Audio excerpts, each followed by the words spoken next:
to make it somehow, Lord, somehow. Can I get one witness that can wave your hand and say, I'm going to keep on singing, I'm going to keep on praying, I ain't going to let nobody turn me around.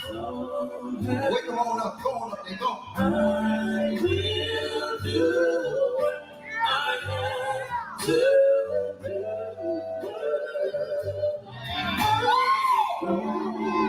Y'all can look at me all you want to. I'm still going to say. Can't turn.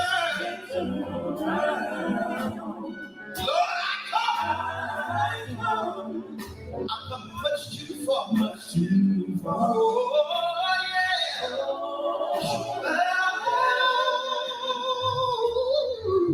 Can't turn around. Can I take my time? Y'all still too loud.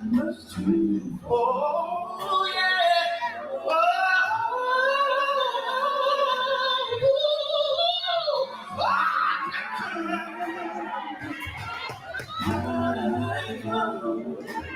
I come much too far.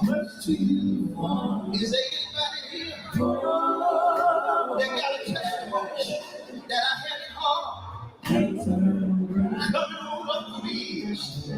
Somebody in this building, you had to shed tears sometimes. Sometimes you went to your friends and your loved ones where you needed a favor. What did they do? They turned their backs on you. Walked away like they didn't know you. But is there anybody here that can say, I got a friend in Jesus. I got a friend in Jesus.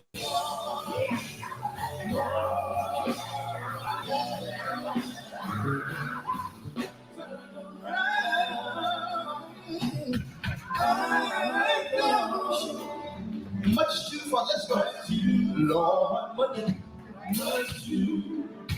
too far. Much too far. Much too far. I can't say that you've been good to me. You've been good to me. Have you been good to you? Have you been good to you?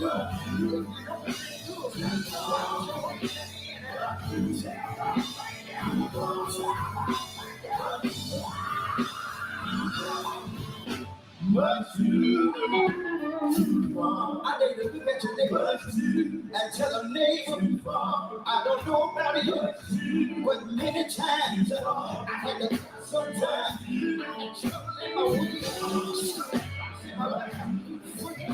in my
Oh, mic check 1 2. Had to get my sign together, yeah.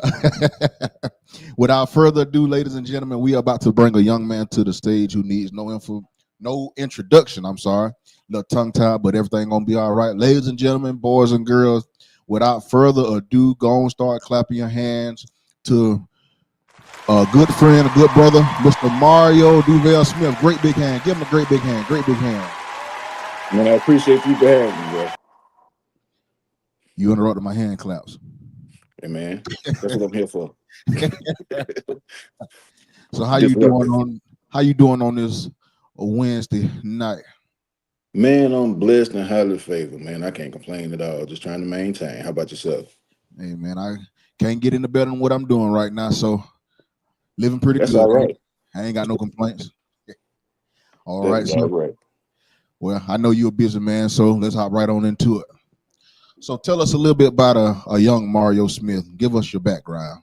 Man, young Mario Smith. Man, I was born and raised in a little small town called Edgefield, South Carolina, which is a part of the Augusta, Georgia metropolitan area, also known as the CSRA, Central Savannah River area. Um, I was born and raised there, stayed there pretty much most of my life until maybe I think I moved away from there in 2015 and I moved into the upstate area of South Carolina, which is Spartanburg, which is where I currently reside. Um, Born into a musical family. My father sang and played. I am a basically a product of my father. My father played multiple instruments, wrote songs, and sang his head off. And I'm a product of that. My mother, she sings and writes songs, and it's kind of like You got it long on. story short. Yeah, the old folks say I didn't steal it, so yeah, I got it honest. So that led me down the path to where I am right now. Okay. So did you like do music as a child, like in school? Like were you just always around music and stuff like that? I was always around music. Sadly, my father passed in 1992. I was 8 years old, and my uncle, Melvin, we call him Jimmy Andrews. He kind of took me under his wing to continue my music education, to keep me playing and to keep me interested in what I was doing. And at his house, there was everything: keyboards, drums, guitars, basses. Like I think he even had a trumpet snowed in the corner. But you know, I had access to all of that, and he was the one that, you know, he put a bass in my hands, and it started with I was learning to play guitar, and for some strange reason, I couldn't get my fingers to do what I wanted to, what he was trying to show me to do. And my cousin was picking at me. She was playing bass, and she learned her pattern and was like, I got it, I got it, I got it. So my aunt called her in the other room, and I put the guitar down and picked up the bass, and I started playing the pattern that my uncle showed her. And he Mm. came flying out the back room like, "That's it, that's it, that's it." And then he turned the corner and was like, "Wait a minute, I didn't wait. I thought you was Dee Dee." Yeah, it's like nah. And see, her father played bass as well. Mm. Shout out to Uncle Frank. He played bass. He plays bass as well. So she didn't steal it either. It was, innate. So here we are. So what all do you play? Well, what you'll catch me playing on stage is bass and lead guitar, but I can play keys and drums. Okay. If you see me on any other instrument than bass and guitar, I'm all that's in the building. I can play these other instruments, and I'm all right. My friends probably they'll talk crazy, but at the same time, it's like I'm the most comfortable playing bass and guitar. Mm. Matter of fact, the first time I remember seeing you play that I could think of, you was playing keys for June at Roy Gala that year. That was like 2014. I was all she had. I was Oh, Hey, well, you I did. was like, you want me to do what? We made it through, thank God. Hallelujah. Oh yeah. Woo. So, what was your favorite type of music growing up? DC go-go music. Mm. It was just something about that rhythm that, like, as soon as I heard it, like, "Ooh, what is that? Come on, let's get it." What's that? DC go-go music, and like my daddy had a 8-track player and a cassette player in his car. Mhm. So I had kind of like the best of both worlds. So I would hear like blues and like Southern soul and go-go. I was exposed to a lot of stuff growing up. And I would probably say like one of my favorite types of music to hear was like that. I think it was soul music, like the Stax record era. Mm. So Johnny what Taylor and Tyrone Davis and like that type of music. I grew up on that. got you? So what gravitated you to quartet? My dad sang in he sang in a quartet group, Mhm. and that group was the Gospel Silvertones from McCormick, South Carolina. Okay. And that's the group I learned my skill set in. I Wow. was like 10 years old, learning how to play and sing. Do Yes, they sir. still sing now? I think they do, but I haven't seen much of them singing. Okay. So who I was think the they sing first when they group you feel ever like played for? it. Who was the uh, first artist you played, well, group wise, that you played for that you can remember? them. That was Well, the no, first. no, no, no. I take that back. The first group I played for was the Radio Angels out of Johnston, South Carolina. Billy Smith, Pastor Billy Smith. Mm. Did you do like choir and chorus and stuff in school, band, any of that? I did chorus in school. How was that experience? It taught me a lot that I still use today. It taught me a lot that I still use, like learning how to sing and what they call your head voice, your chest voice, your mixed voice, and all of that stuff, so that you can get different types of ranges without killing yourself, and learning how to breathe and knowing where to take your breaths and where it can sound the most natural and all of that type of stuff. Wow. And you still use all that to this very day. Yep, right now. So band didn't interest you. It wasn't that band didn't interest me. It was just that what they were playing didn't interest me. When I got to high school and I found like the jazz band, I was like, "Nah, I wanted to do that, but I couldn't read music like that at the time. So it kind of, I was kind of out of it. I didn't really learn how to read until I was like maybe 15 or so. And I didn't do it in a sense where like, if I wish now that I had kept doing that. I wish I had kept doing that. Right. Sight reading. Yeah. It's a good skill to have. Very much so. It can get you paid, and it can keep you, it can get you a lot of gigs that you probably wouldn't be able to get. Yeah, because I can still read sight read chorus music, but band Mhm. music, I'm out of that. Chorus music, you put it in front of me, I might can't sing it, but I can make it out. Right, right. I can like if you sit a sheet down in front of me, I can make it out. But like as far as me being fluent enough to just put it together while I'm sitting and looking at it like on the spot, no, absolutely not. Right. Cooked, fried, Jack. Don't even worry about it. Like, oh, you want to play? Is there anybody else? So what's your favorite bass to play? What favorite brand of bass rather? Oh man, I grew up on Fender.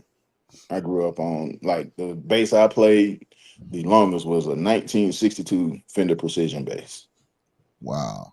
and that's what I like to this day. If you put a P bass in my hands, I'm going to work. um, any style of P bass, but like my favorite brand would probably be Fender. Okay. And is that just is it like an all around bass? For me, it's one of the most versatile basses. The Fender Jazz bass is one of the most versatile basses in the world. Like that's why so many copies of it. Mm, That's why you got Bass Mods. They have a version of a jazz bass. Fujijin has a version of a jazz bass. Matter of fact, Fujijin, if I'm not mistaken, they were the company in Japan that were making Fender instruments. So a lot of those made in Japan guitars and basses were made by that company. wow. And that's why they're so highly sought after because of the culture in Japan. Like whenever they do something, like it's a work of art when they're putting stuff together. Like if they're gonna do something, they're gonna do it. Right. And you're gonna know it's done when you pick it up. It's a masterpiece. You know what I mean?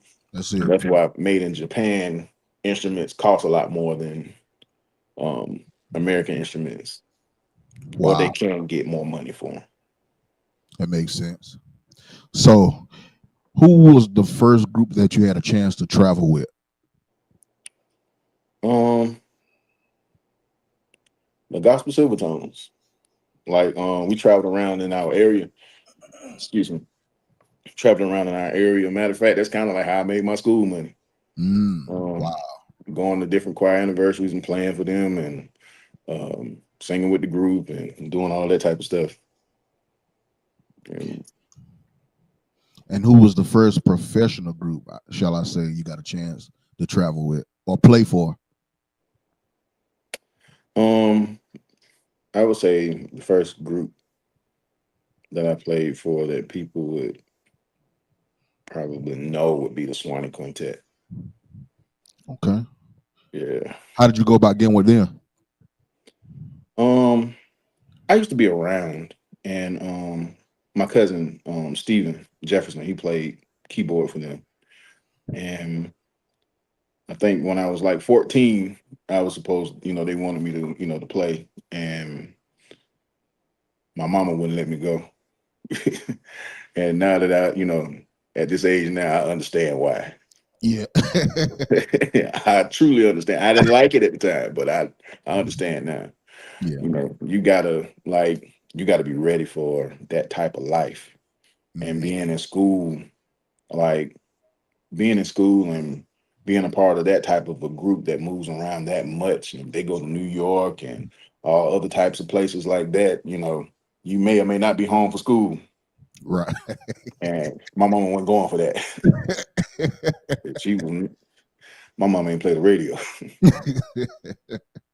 So, how old were you when they first approached you? I think I was 19, about to turn 20. Mm. Yeah. Because I used to be around, like they would be doing studio sessions and stuff like that, and I'd be, just around. Mhm. And then I ended up, after Big Red passed, I played at his funeral. And after that, I was a part of the group. I think like later that summer, like maybe a couple of months later, I was a part of the group. Did you play at James Brown funeral? I did. Okay. What you played then? I played bass guitar then. Were you kind of nervous? Was I? The craziest thing was it wasn't the crowd, it was the TV cameras. What was so scary about that?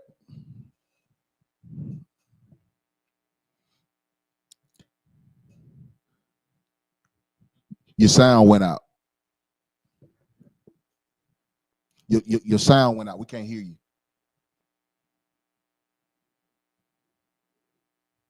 Your sound went out. Oh, somebody was calling me. I'm We sorry. ain't heard nothing you said. Okay, what was the question again to make sure I'm answering it right there? I said, what about the camera schedule? Shoot, just the fact that I knew it was gonna be millions of people watching. It's like, like I'm a session musician, and it's something Mm, about what we call the red. Like when you recording, it's like, hey man, game face on, my guy. mm. Get yourself together. Don't miss. Do your thing. Don't miss. And I'm not. I don't mind doing sessions, but that's kind of that take a lot of structure and discipline. Mhm. Yeah, it does. It's a different type too. Yeah. It's a different type of structure and a different type of discipline, and you got to have the imagination for it as well. Mm, yeah, because it's like you really don't have hardly any room for error. Like the beautiful thing about studio to me is like you got rewinds that you can stop, rewind, punch in, fix your mistake, go on about your business. Yeah. But ain't none of that on stage, especially in front of a CNN camera. you know, you got headline news looking at you.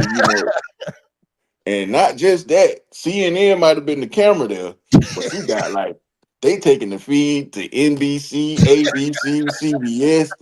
They taking it to the whole alphabet. You don't know what's going on. So you just try to do the best you can with what you got. But that was an experience there. Yeah. Was it a long funeral? Good God Almighty! I felt like I had worked a job by the time by the time we got able to get still, and because I think that funeral we had to be there the night before for sound check, Mm. and that was at like almost midnight. And then the next day we had to be there at like 8 o'clock in the morning, and the funeral started at I think 11, Mm. and I don't think it ended till about maybe 5, like 4 or 5 o'clock. It was a funeral, but rightfully so because that's the Godfather of soul at Yeah. home. Right. Did you get a chance to like talk to him and like much or? I did meet him a couple of times. He sang like we would do what they call the James Brown turkey giveaway, Mhm. and he would give turkeys out to the community on at I want to say it was Jimmy Dice Park in Augusta on 9th Street. Well, Mhm. yeah, 9th Street. And we go out there, set up, and sing the Swanee Quintet. We go out there and sing. And he pull up and get out his limousine and come down there and sing with us. It was the funniest thing, man. The first year I did it, I remember we were singing Ups and Downs. Mm. And the limousine pulled up and praised, I've been abused, I've been false accused of so many things that I did not do. And like he finished the song. And then James Brown came out when we got to the drive and got the mic, towards the end of the driving with the singing. But after we got finished, he told Percy, hey man, when I pull up, when I pull up, I don't care what you're doing. Get to that fast thing. I don't want to wait. Man, that next time we did it, we was in the same spot on the same song. That joke was there. I've been abused. I've been false accused for so many things. Oh, there go James. You say you love Jesus. You say you've been born again. Come on and put your hands together right now while we tell you this day. Boy, he was in the right key and everything. I said, good God Almighty. Boy, next thing I know, that's when I found out that how tall James Brown was. When you were a kid, you think everybody giants. Yeah. And I probably shouldn't be saying this, but I'm saying it. James Brown came out of the limousine, man. He came bopping down the sidewalk, man, going for the gusto. Boy, I could see the top of his hat. I was like, oh man. But you would have thought that Joker was about 7 feet tall the way he was coming down there that sidewalk. So he must have liked slow songs. It wasn't that. It was just that, like, you know, that's the busiest man in show business. Mhm. And his time is valuable. So he was like, hey, I'm here. Go on and get to that thing, man. So I can get out there. Get me to that thing, man. They got up there singing. Now I didn't know that James Brown could like really drive. Like he was going, like he took the mic, like he knew what he was doing. I'm amazed. This quartet, man. He up there. We in there. His name, Dr. Jesus. Can I get a witness? Can I get a witness? Do you know Dr. Jesus? Didn't he heal your body? And he went on. He was rapping. And he got up there. He was like, "Can I scream? Can I scream?" He do his holler and all that stuff, man. Then his wife take the mic. We still in his name, Dr. G. Show. Why should I feel this way? Why should those shadows come? His name, Dr. G. Me and Muncie looking at each other like, I don't know. Let's just keep doing what we doing. Boy, but that was a day to remember there, boy. And sadly, that December, they told us that he had passed. She hit this. Why should the shadows come? Name Dr. Jesus. Why should my heart be lonely? And long for my heavenly home. Jason.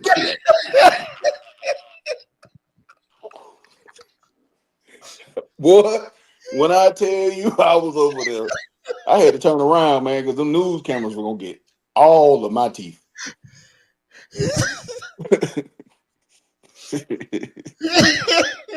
They had to be.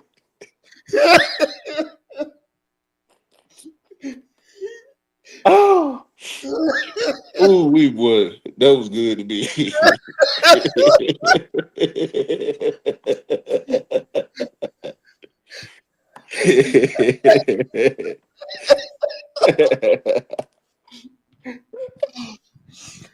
Oh boy.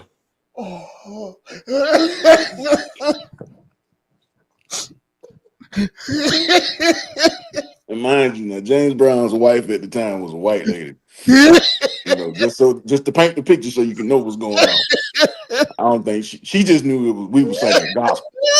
So she gets the mic and she gonna sing her gospel song on top of our gospel.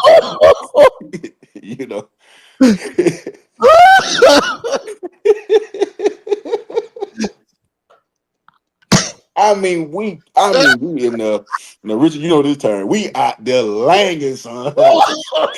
We out there langing, man. I mean, we going for the gusto. We out there going. Why should I feel this way? Why should the shadows come? I said, go ahead, baby, get yours. Oh, Jesus, hold on, y'all. Give me a second. My bad.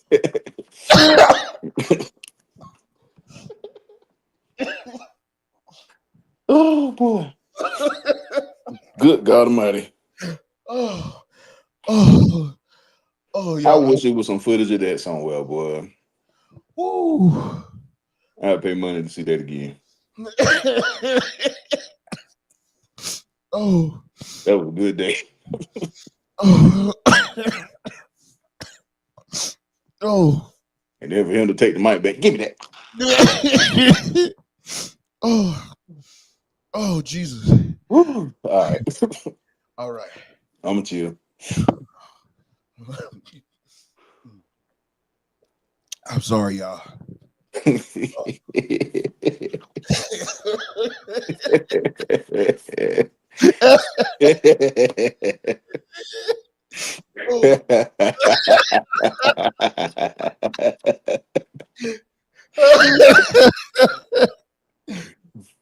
Oh, good God Almighty.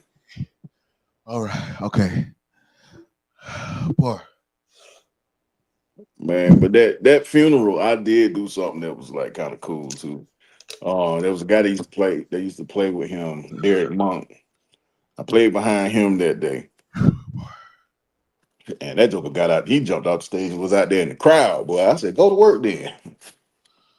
Oh boy. And Man, I'm trying to tell another story, man, so you can stop laughing. I'm good. I'm good. Go ahead.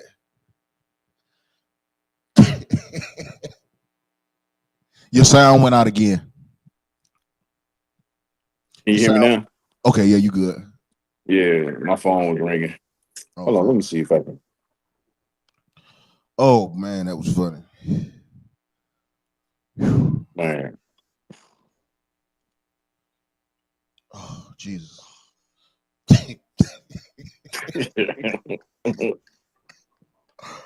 man. Okay, go ahead. All right, so it's early in the morning, right? Man, Mhm. what is that? What? You don't hear that laughing, man? Laughing? Yeah. Uh-uh. It might have been that laugh. I had cut on my laugh track. Let me see. Oh, there you go. Yeah, I had my laugh track on. Man, he was laughing his head off, boy. Thought we're gonna have to take him to the hospital.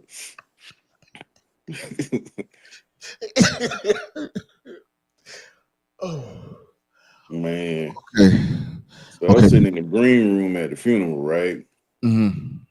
And we waiting on it to start. And in this green room, like everybody's coming through there. Like Snoop Dogg is in there, Bootsy Collins. Them jokers, they standing up talking to each other. I'm looking up at them jokers like, good God Almighty. Mhm.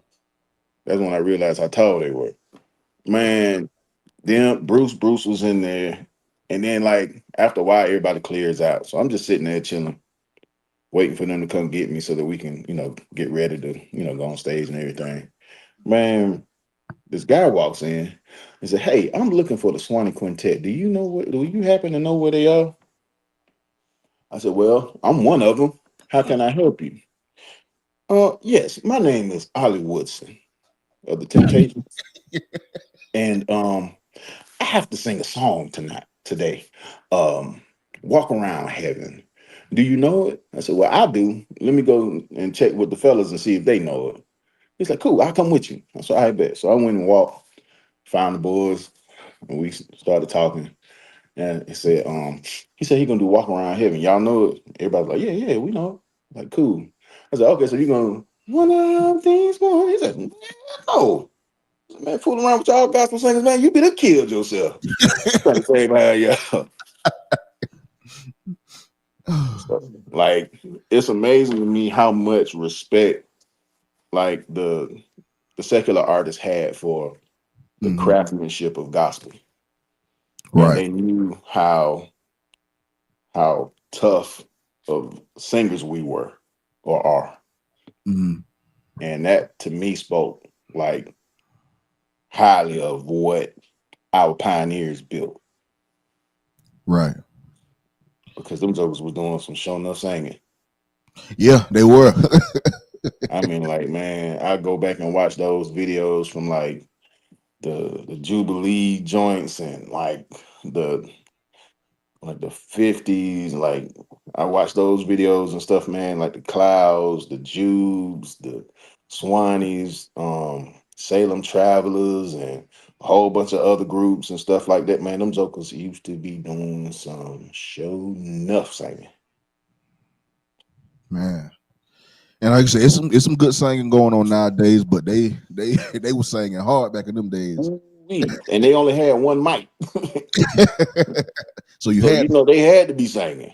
And they had like, and then eventually they came out, had a guitar player. Mhm. So that was like, oh, they got a guitar player now. We got to show enough sing because we right. got to sing over that amp now. Man. Okay, so let's get back to after you left the Swannies, who was the next artist you played for? That was the late great Keith Wonderboy Johnson. Gotcha. And how did you get the gig playing with him? Um, I wasn't doing anything at the time, and he had an opening. Mhm. And I asked him, was that opening still, did he still need to fill that position? He was like, yeah. Who won it? I said, I do. You playing. You're not you're not gonna do that.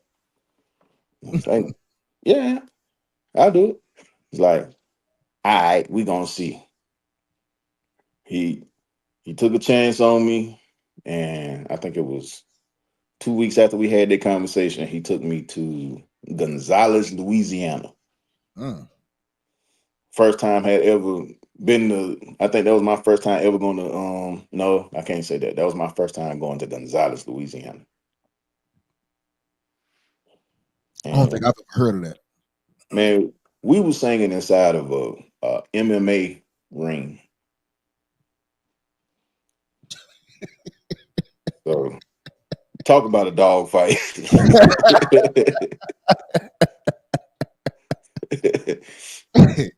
Shout out to my boy Alvin Williams and Will Purvis. That was the squad at the time. Right.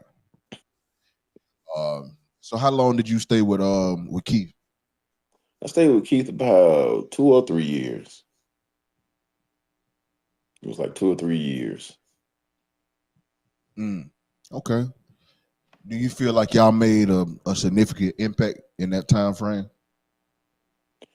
I believe we did because we were having a good time, and at the time I came into the group, it was like I had written a couple of songs for the album that he was promoting at the time. It was a song called "Real True Love" and "I Need You, Jesus," and I had like worked on um a couple of other songs. It was a song called "Yes" and "Don't You Wait," and maybe one more that I can't remember right now, but it was a good it was the Back to Basics album. Oh, okay. Yeah, it was that album I was a part of. So like when I actually had gotten into the group, we were actually nominated for a Stellar for Mm. that album in a couple of categories. Did y'all win it? No, unfortunately we didn't win that year. I think what's my man name? Vashawn Mitchell took something home in every category. He was Sean hot Mitchell, by that time. man, look, I thought he was gonna come to the stage with a duffel bag the last time they called his name. As many times as many awards as he had that year. I said, man, he is killing the game. Man. Okay, so and after you left Keith, who else did you travel with? I traveled with after I left Keith, I was with Roy Ladson and Revelation. Okay. How did you get that opportunity? Well, let's see. How can I say this? I was a part of the second iteration of the group. Mm-hmm. The second iteration where we did some moving around. I was actually on the first album. I sung background on "He's My Everything," and at the time, Roy needed somebody to help him. You know, he was trying to rebuild, so I became a part of the team and went from there. I think I stayed there almost 5 years. Okay. And I know for a fact y'all made a significant impact because y'all boys was moving. Yes, we were. Good God Almighty, 2-3 times a week. Like you be glad to be like, we out this weekend. Yes. I mean, y'all boys, it was something special. I was a legit fan. Man. The first time I seen y'all together was a 4th of July concert. It had to be in Georgia. It was Thompson. Was it Thompson? I don't know. It was at a church. It was y'all, the Swannies, Blessed, and the Gospel Originals. The Gospel Originals. I think it was out in Georgia somewhere. I remember that. That was the first time I seen y'all. And y'all done killed so bad. No, that was like the second time. The second time I seen y'all. And that was when y'all did that live recording, that was the first ever live recording I had ever been to. Oh wow. Yep, first ever one. Yeah, so That was some work there, boy. Like we did the pre-production, we did the night of, then post-production. That was, man, good God Almighty. That was a So lot of work. what was the hardest thing production wise doing that album? Hardest thing production wise.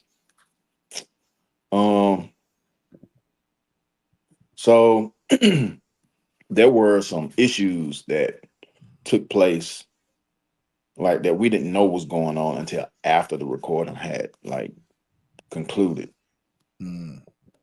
And like it was like some bad lines on certain channels and it was just some stuff that you can't really foresee. Right. And it was like cleaning that stuff up was some of the most time consuming hard work. So was this the stuff we hear is a lot of that overdubbed from that album? Not a lot of it. Okay. But like some of it is. And a lot of the stuff that you hear we did before we actually got there that night. Wow. Like we were rehearsing with like our stems and all of that kind of stuff. Like I treated it like it was a big production.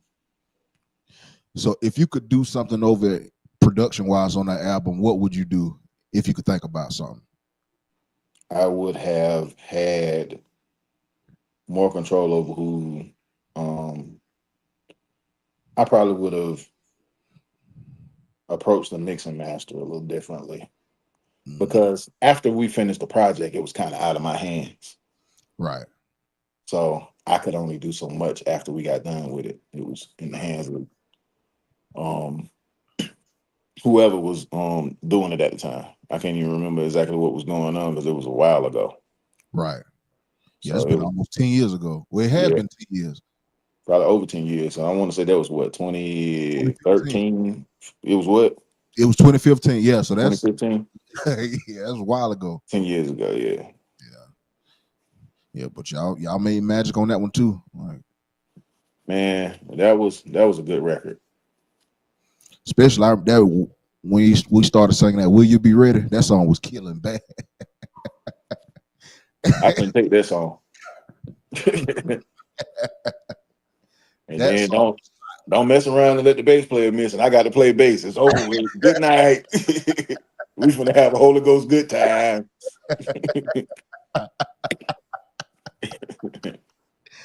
do you remember that night we sung in Jackson, Georgia, and you had to lead? You and I think you and Tay led. I can tell you, yeah.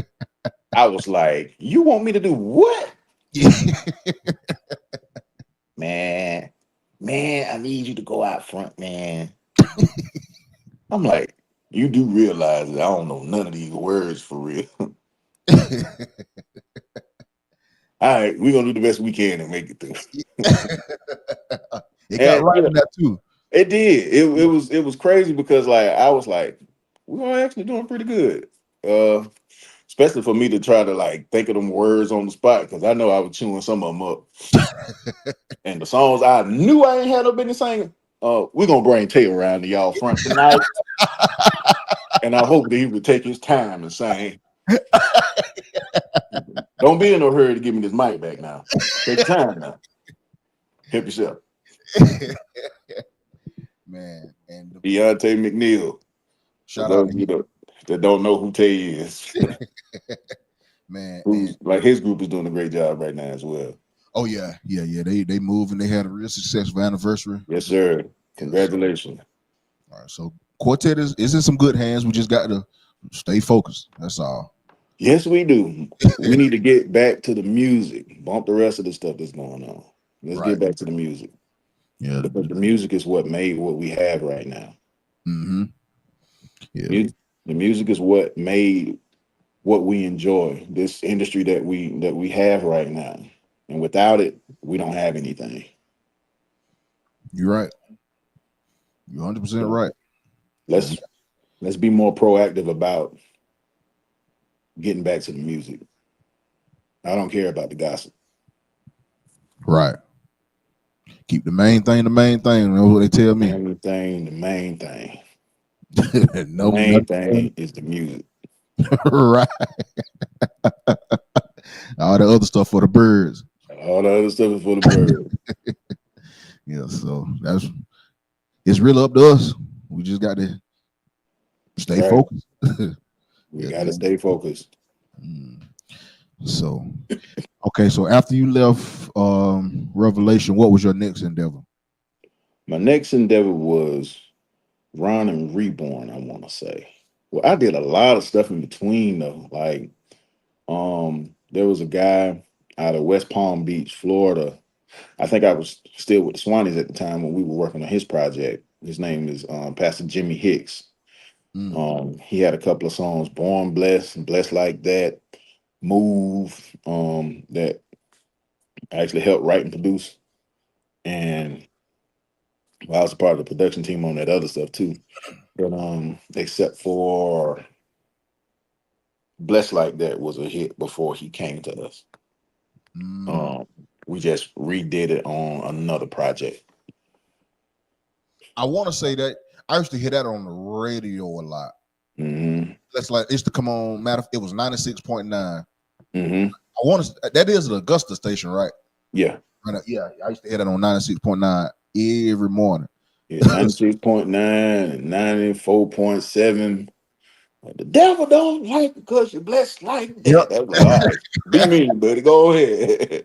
And so you had a hand in that song. Not that one per se, the one that was playing on the radio, but we did re-record it. Okay. I mean, that's good enough for me.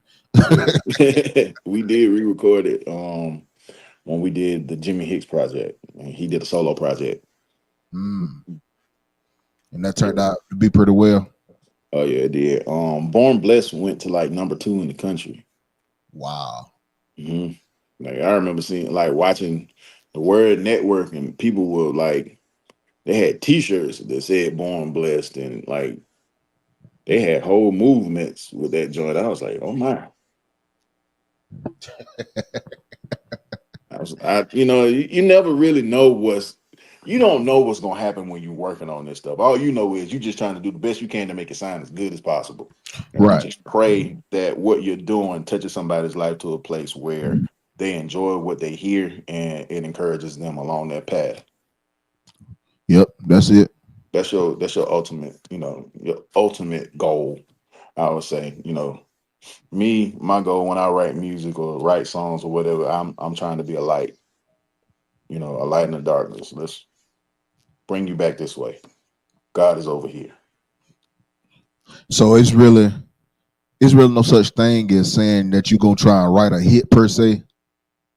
You don't know what a hit. Right. I had now I do have like an uncanny gift where I can hear something. I'm like, oh no, that's gonna be good. I told Roy at his first recording when they were changing, they were getting ready to go out on the floor. I said, hey man, I'm telling you right now, he knows y'all gonna have to kick it off again because it's gonna get too good. They got in there, they finished that song, had to go right back in it. I knew that boy would go kick tail there. Now I was like, hey, it's got something on it. I don't know, like I can hear it for some strange reason. When we did the Jimmy Hicks project, I told him that Born Blessed was gonna do something special. So I did develop an ear for what people would consider commercial. Right. And then I study markets now to know what people want or what people desire. So it's kind of like, if you know that you live in a city that likes barbecue, like, why would you be trying to give them spaghetti? You know what I'm saying? Like, learn how to make barbecue. Right. You got to give the people what they want. You got to give the people what they want. He knows for some reason it kind of puts me in the mind of Jesus is Alive and Well. Mhm. It kind of got that same feel I to can me. see that. Yeah, and I Yeah. believe that's probably why people honestly get with it because it got that same good feeling to it. Mhm. It's not one of them what I would call like a standard quartet song. It's like it's got something special on it. Yeah, yeah. Like you got a secret sauce in it or something that ain't nobody telling about it. Let's see. I'm trying to, you got people don't want other people to get an agent. Oh, I don't know what that's about, but so after you said you did Run and Reborn, you did work with them. What was your next move after that? After Ron and Reborn, which I'm still a part of, Mhm. like we still working, we recording music, and hopefully soon we can release something else soon. And right now I'm working with Michael Boone and the Wonders. Okay. How did that group come apart? Well, as I got a far as phone your call set. as far as my set. Mhm. I got a call from Eric Graham, Shout out to and Boss Man. yep, shout out to Boss Man, my guy. He called me and was like, "Man, I want you to think about something. Mike needs a group, and he was like, he wants me to, to put a set together that would, um, you know, a consistent set of guys, so that he wouldn't have to get people from different places wherever he was booked." Right. So, I reached out to my cousin John Jefferson. Shout out to him. Plays drums and sings with us. Um, Reached out to JD McKeever. Shout out to him. He plays right now. He's on guitar and singing. He was playing keyboard and singing. Mm. And we also have recently Makari Cooper. He's on keys. And he don't know it yet, but we're gonna put a mic back there with him. It ain't happened yet, but just be ready, my man. But he asked me to put a set together that would be able to travel with him when he needed to go somewhere. And glory be to God, we got a set of guys that love each other and love what we do, and we enjoy doing what we do. Giving glory to God every set every chance we get. Right. Cass said, "Y'all give it up for me. Give Cass a great big round of applause." Y'all good, man. Y'all good, man. Appreciate you for joining us, my man. Man. So what do you do for the Wonders? What's your role? I wear a few hats, but the hats that um most people need to know about is the hat of writer and producer. Mm-hmm. Um, Also, everybody that's a part of the unit, also like they have songs as well. So, yep, stay tuned. We got some good music that's coming. We Hey, got some good music that's coming. Some show enough singing going on. I will say that. I'm ready to hear it. Some show enough singing going on. And Yeah, so, how can people book you to do like studio sessions and things like that? If they you need, can uh, you can reach out to me. You can reach out to my inbox. I've been meaning to post a flyer to post my services or whatever. Um, you can you can hit my line, which is 803-334-5610. You can call me. We can talk about it. And if we can get everything together, however I can serve, just let me know. And I'm not one to try to, bust people over the head, but you know, I do believe in you get what you pay for. oh yeah, that's true. So, if you want it to sound cheap, just be prepared to pay a little. Man, let me tell y'all something, man. Since we here, artists, and I'm not saying this just because I'm a producer, Mhm. but I'm saying this because I want to see us do well out here. Like, don't be afraid to invest in yourself. Y'all hear me say this a lot. Don't be afraid to invest in yourself. If you're not willing to pay money for you to succeed, for you to sound good, for you to be the best you that you can be, if you're not willing to do that for yourself, what make you think people want to buy your music? What make you think people want to spend money with you if you're not willing to spend money with you? That's tough. That's tough. Right? Jeremy, tell them, make sure you got your business fixed. Make sure you got your business fixed, man. Look, we need to start like this free game. You won't have to work as hard if you Mhm. record a record and put your music out in front of you. You won't have to kill yourself on these stages trying to get people to remember your music because now you got something out in front of you. Pretty basic concept. Sound like. Very simple. Yeah. You just got to be willing to do it. You got to spin to get it. Listen, it takes money to make money. I'm starting to realize that the older I get. Man, listen, you see the lights on in my house? Yep. That costs money. Food in my refrigerator costs money. The gas in my car, man, my car costs money. Yeah. And you gotta, you gotta pay for your reality. I heard Charlemagne the God say this. You gotta pay for your reality while you chase your dreams. Mm. I might not be directly quoting it, but he said something like, Something along. Yeah. I mean, it makes sense because that's you true. know, you gotta pay for your reality while you're chasing your dreams. Because if you're just sitting around waiting on the next gig, that's not a good life to live. You in some bad shape. Very bad shape. I Yeah. don't have gray hair because of my age. I got gray hair because that's just naturally what's going on. it, it ain't due to stress. It's just naturally what's going on. Right. Darius, yeah, you pulled me into my next point. You had a song go viral, a Christmas song called Rudolph. How did you put that concept together? Man, I was sitting at a red light in North Augusta. I was headed to the barbershop.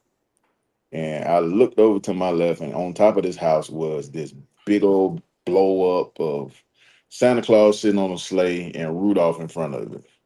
And I just start tapping on the steering wheel and singing. Like, Rudolph, got my sleigh tonight. I was just singing, what I'm saying? I was like, man, well, that's all right. Look, I took my phone out and I recorded the voice note and I listened to it when I was going down the road. I was like, man, I might need to cut this when I get back to the house. And I got home, I cut that joint, I played everything and sang everything. And it was just it was something fun to do. And it was kind of funny to me because it was like, like a quartet Christmas song. Like a hard down quartet Christmas song. Yeah. Like it's almost like no, I'm not gonna say that. Had the Saints mad, but it's like you got quartet. It's like you got quartet, you got quartet light, and then you got like this hardcore quartet. It's like forget it. They're gonna be mad about anything anyway. It's like moonshine. The strongest stuff you could get. It's like, and it kind of falls along the line of that quartet and that hardcore quartet. That straight no chaser. And so how did you find out that the song had went viral? Man, so I released the song in 23, Mm. but Apple Music played me. They didn't even put it on their platform until May of the following year. Mm. And I all of a sudden around Black Friday, my phone just started blowing up. and it was like notifications. And see, I don't use TikTok that much. It was like notifications coming from TikTok, inbox messages like, yo, like this song is going crazy. And I'm sitting up in here like, because I remember when I finished the song, I sent it to my business partner, and he called me back screaming, laughing because he knows my personality. He was like, man, why you hollering at Rudolph like that? Shout out to my boy Charles Davis. He was like, man, why was you hollering at Rudolph like that? And then you turned around and called him Rudy.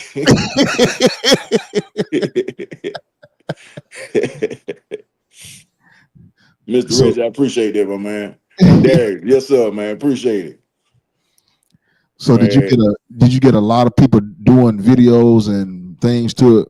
yes, I got a lot of people miming and like pantomiming to it and doing get ready with me videos and all kind of stuff.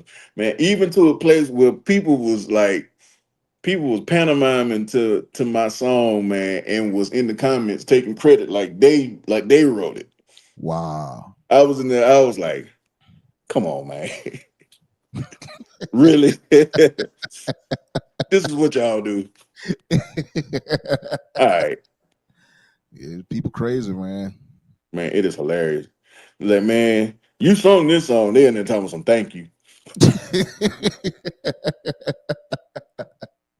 Yeah, it was I've seen a couple of videos. My mama, she even liked the song. Oh wow. she don't even know. I Shout out know. to mama. Matter of fact, the video she seen that she liked was when Corian dressed up as the Grinch. Oh Some man. That's some how it started. Corian Woods dressed up as the Grinch and was up there like she was on the line singing that boy. I was like, yo, if that wasn't one of the funniest things I had seen in a long time, and it kicked off from there. Yeah, that was the first. I mean, that's what made my mama like it. That one video. Uh, And it Miss was Quartet, I owe you a gig chicken sandwich the next time I see you.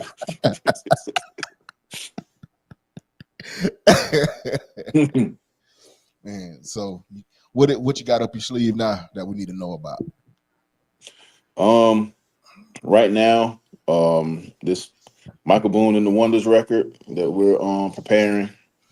Ron and Reborn, that record that we're preparing. My guy Jeremy Gordon is on here. He just released some music that I produced with him. Um, Marvin Brown, he's releasing some music that real soon that I produced with him. And I might be leaving some folks out. Y'all forgive me because I got a lot going on. But I'm, Mr. Larry Hill, doing a lot of work together out of Philly. Mhm. He has a song, man. I love that song, man. It was him and Irvin Williams. We call him Big Man. He did this song called Jesus Be a Fence. And him and Joe Bishop out of Jersey sung that joint together. And when I tell you it was some good rain and tearing going on, like if I get ready, if I know I got somewhere to be and I got some time to get myself together, that's probably gonna be one of the first songs I play. One of them songs that got that thing on it, you know what I mean? Kind of like that. He knows it's not the same vibe as He Knows, but it's got that special thing on it. Right. Well, we done made it to our hour mark, and I sure appreciate you for coming on. Do you got any final words? Oh Lord, he done. What?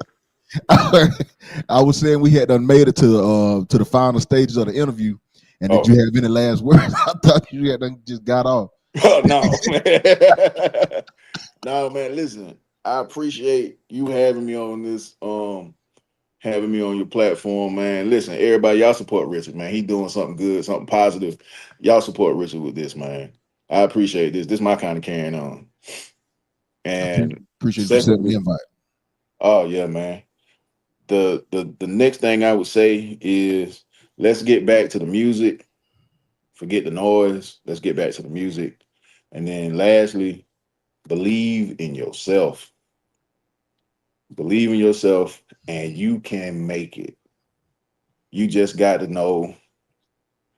If you don't know what to do, reach out to somebody that does. You got to know, like, if you're the smartest person in the room, you in the wrong room. Mm. So you got to get it together. Got to get it together. And I appreciate everybody who voted for me. I appreciate the nomination for the producer of the year with the QMAs. I appreciate y'all voting for me. Everybody that took the time out of their busy schedule to do all that. Thank you from the bottom of my heart. I appreciate y'all. But that's it, man. I'm gonna start rambling. All right, well, man, I'll get up with you a little later on. I appreciate you coming on again. Yes, sir. Anytime, man. All right. All right. All right. I can get off here now, right? Yeah. All right. Yeah, go- All right, y'all. Y'all be good. All right. Mario Smith, ladies and gentlemen, give him a great big hand.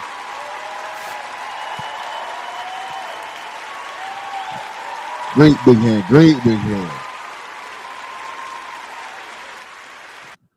All right. Well, we done made it to another successful interview. I thank y'all for coming out and supporting. As y'all know, me and Mario, we go back a long way. This is one of our more serious moments that we have. But I'm glad he came on and did what he did. He gave us a lot of gems. So once again, if you need him, he ain't number the inbox away. Support him and his group, Michael Boone and the Wonders, who can be booked through Boss Man Graham. Shout out to Trayshawn as well. He had choir rehearsal tonight. I just trying to get him on, y'all, but I kind of got to, got to keep going. So without further ado, we will catch y'all.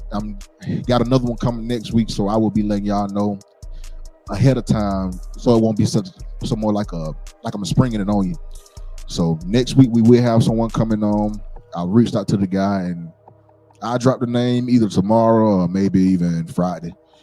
I don't know, but you will know. You'll know ahead of time. So until then, y'all like, share, subscribe, comment. I thank y'all for everything y'all have done, and we'll catch y'all on the next one. Peace.